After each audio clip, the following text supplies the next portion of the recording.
بسم اللہ الرحمن الرحیم۔ ہندوستان کی طرف کون سے انبیاء بھیجے گئے؟ کیا شری رام اور کرشن پیغمبر تھے؟ کیا ان کی تعلیمات اسلام کے مطابق تھیں؟ علامہ اقبال نے شری رام کو ہندوستان کا امام کیوں کہا؟ کیا رگ وید اور قرآن میں کوئی مماثلت موجود ہے؟ اور امام جعفر صادق علیہ السلام نے ہندوؤں کے متعلق کیا ارشاد فرمایا؟ اگر آپ انہی سوالات کے جواب جاننا چاہتے ہیں تو جڑے رہیے ہمارے ساتھ اس ویڈیو میں۔ ناظرین، اس دنیا میں کم و بیش 10,000 مذاہب موجود ہیں اور دنیا کا ہر شخص کسی نہ کسی مذہب کی پیروی ضرور کرتا ہے اور اپنے مذہب کے بتائے ہوئے طریقے کے مطابق عبادت کرتا ہے۔ اگر ہم مذاہب کی بات کریں تو ہر مذہب کا آغاز کسی نہ کسی مقدس ہستی کے ذریعے ہوا اور اس کے ماننے والے اس شخص کو ہی اپنا رہنما تصور کرتے ہیں۔ ہمارے دین اسلام نے بھی ہمیں یہی درس دیا ہے کہ ہم تمام مذاہب کا احترام کریں اور ان کو ایک خدا کی عبادت کی طرف دعوت دیں۔ اس کائنات کے بنانے والے نے انسانوں کی ہدایت کے لیے کم و بیش 1,24,000 ایسے لوگ بھیجے تھے جو تھے تو انسان مگر صفات میں تمام بنی نوع انسان پر فوقیت رکھتے تھے۔ اسلام نے ان تمام افراد کو انبیاء اور رسول کے لقب سے پکارا ہے۔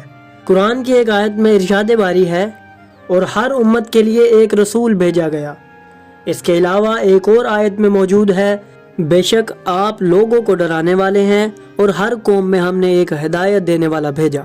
ناظرین، 1,24,000 کی تعداد ہمیں احادیث کی کتابوں میں ملتی ہے، جبکہ قرآن مجید میں فقط 25 انبیاء کے نام موجود ہیں، اور جب ہم دیگر آسمانی کتابوں اور روایات کا مطالعہ کریں تو ہمیں کل 144 انبیاء کے نام ملتے ہیں۔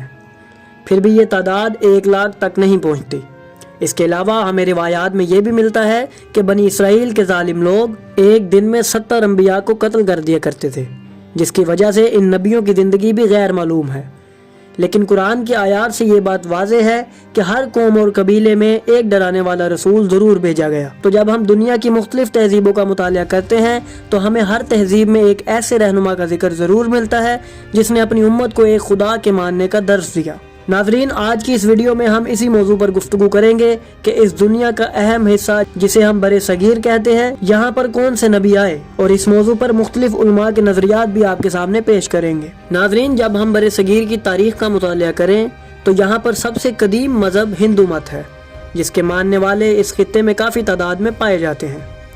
اکثر لوگ یہ خیال کرتے ہیں کہ ہندوؤں میں ایک خدا کا تصور نہیں ہے، جبکہ یہ بات غلط ہے۔ جب ہم ویدوں کا مطالعہ کریں تو ہمیں صاف طور پر ان میں ایک خدا کی عبادت کا ذکر ملتا ہے، اور ان کتابوں میں لکھا ہے، ایشور ایک ہے، دوسرا نہیں ہے، اور اس ایک ایشور کی کوئی شکل و صورت بھی نہیں ہے۔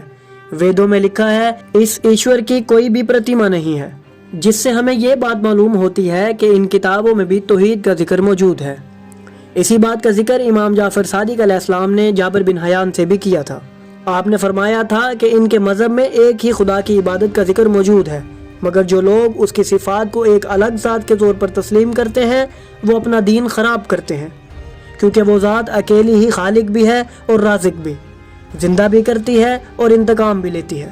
ناظرین، جب ہم اس دھرم میں موجود انبیاء کی بات کریں تو ہمیں ہندو مذہب میں کئی ایسی مقدس شخصیات کا نام ملتا ہے جنہیں ہندو اپنا رہنما مانتے ہیں اور انہی رہنماؤں کی پیروی بھی کرتے ہیں۔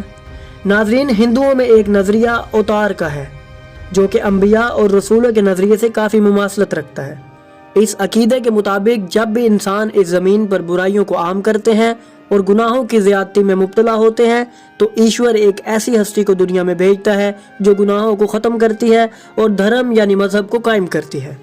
ہندو مت کی مقدس کتاب شریمد بھگوت گیتا کے 4 باب کا 7واں شلوک ہے، جس میں بھگوان شری کرشن ارجن سے کہتے ہیں، جب دھرم میں کمی ہو اور ادھرم کا غلبہ ہو، اے بھرت، تب میں دھرم کی استھاپنا کے لیے اس زمین پر اتار لیتا ہوں اور برائی کا خاتمہ کرتا ہوں۔ اس شلوک سے صاف واضح ہے کہ ہر خطے اور ہر قوم میں ایشور اپنا ایک اوتار انسان کی ہدایت کے لیے ضرور بھیجتا ہے۔ تو سوال ابھرتا ہے کہ پھر ہندو مذہب میں کون سے نبی بھیجے گئے؟ تو جب ہم اس مذہب کا مطالعہ کریں تو ہمیں شری رام اور شری کرشن کا ذکر سب سے زیادہ ملتا ہے۔ شری کرشن نے ہندوؤں کو ظلم کے خلاف لڑنے کا درس دیا اور اپنا حق چاہے وہ تھوڑا ہی کیوں نہ ہو اسے واپس لینے کا حکم دیا، اور دھرم کی خاطر ہر برے شخص سے اعلان جنگ کرنا سکھایا۔ ان کی زندگی کے کچھ ایسے پہلو بھی ہیں جو کافی اشکال پیدا کرتے ہیں، مگر یہ بات واضح ہے کہ ان کی کتابیں تحریف سے محفوظ نہیں ہیں۔ ان میں وقت کے ساتھ ساتھ باطل نظریات بھی شامل کر دیے گئے۔